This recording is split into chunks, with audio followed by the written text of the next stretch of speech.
தற்போதைய செய்தி, திருப்பதி ஏழுமலையான் கோவிலில் இருக்கக்கூடிய லட்டு விநியோக மையத்தில் தீ விபத்து ஏற்பட்டிருக்கிறது. லட்டு விநியோக கவுண்டரில் தீ பரவி இருப்பதாக தகவல் வெளியாக இருக்கிறது. கூடுதல் விவரங்களை செய்தியாளர் புஷ்பராஜிடம் கேட்கலாம். புஷ்பராஜ், இந்த தீ விபத்திற்கு என்ன காரணம், தற்போது என்ன நடவடிக்கை எடுக்கப்பட்டிருக்கு?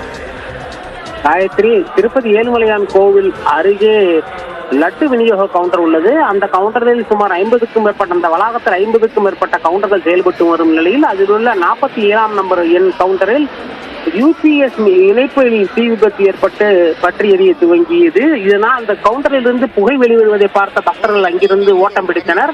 இந்த நிலையில் இது பற்றி தகவல் அறிந்து அங்கு வந்து சேர்ந்த தேவஸ்தானத்தின் மின்சாரத்துறையினர் மின் இணைப்பை துண்டித்து, யூபிஎஸ் கொடுக்கப்பட்டிருந்த இணைப்பை துண்டித்து தீ விபத்தை கட்டுப்படுத்தினர். இதன் காரணமாக சற்று நேரம் லட்டு விநியோகம் பாதிக்கப்பட்டது காயத்ரி. தற்போது மீண்டும் லட்டு விநியோகம் துவங்கி நடைபெற்று வருகிறது காயத்ரி. நன்றி புஷ்பராஜ் விவரங்களுக்காக.